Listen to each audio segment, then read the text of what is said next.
So we went and had a look and we thought, oh no, this is the end of the earth. This is like as hard as you can get. This is hyper-arid, and it's 10 acres of almost dead flat, completely salted landscape, 400 metres below sea level, the lowest place on earth, 2 kilometres from the Dead Sea, right, to about 2 kilometres where Jesus was christened.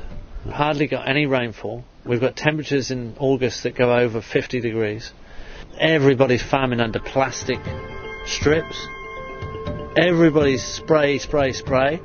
Everybody's putting synthetic fertiliser on. Overgrazed with goats, just like maggots eating the flesh off the bone down to the bones of the country. Literally like maggots, giant maggots eating it to nothing. So we designed up a system that would harvest every single bit of rainwater that fell on it.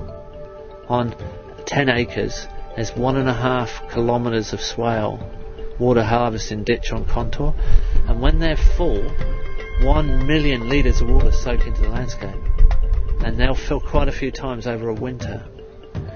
And then we heavily mulched those swales with organic matter, which was trash from organic fields nearby, and we put that almost 0.5 metre deep. So we saved that and mulched our swales, which are about 2 metres wide and 0.5 metre deep on the trench. Then we put micro irrigation underneath the mulch, and then on the uphill side of the water harvesting trench we put nitrogen fixing very hardy pioneer desert trees, which help shade and reduce wind evaporation, and also put nitrogen into the soil and structure the soil for us. And then on the lower side of the trench we put fruit trees, majoring in date palms as the long-term overstory in the end, and then we put in figs, pomegranates, guavas, mulberries, now some citrus. Within 4 months we had figs a metre high with figs on, which is impossible. We've done a course, male and female course, trained up some locals, and we got a translator who's working for the project. He had his degree in agriculture in the Jordan University, and he got onto his mates and said in the agricultural department, well, you said we couldn't grow figs, we got figs growing and we got figs on them. You better come and test the soil, because no matter what you say, we're either growing in salty soil what we shouldn't be growing, or we've desalted the soil, and we'd like to know what we've done.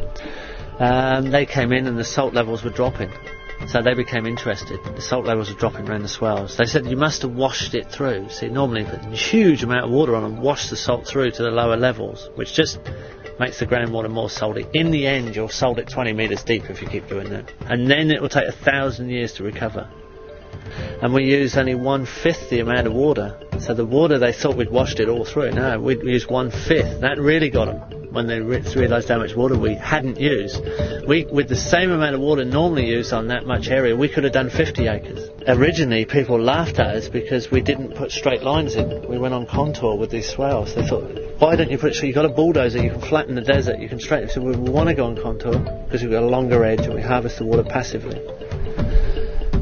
Then we planted more non-fruiting trees than we did fruit trees, so they laughed at us because we were planting unproductive things, more than productive things. What's the point, you know? In soil that won't even grow anything, so you know. And then we covered all the inside of the swale with a huge amount of mulch, where they scrape all their organic matter off and burn it, like most traditional agriculture. In the middle of winter, we got a funny email saying, "We've got a problem. We've got mushrooms growing in the swale." Well, they called it fungus, but when we saw a photograph of it, it was mushrooms, because they'd never seen mushrooms, because they never had that much humidity in living history in the soil.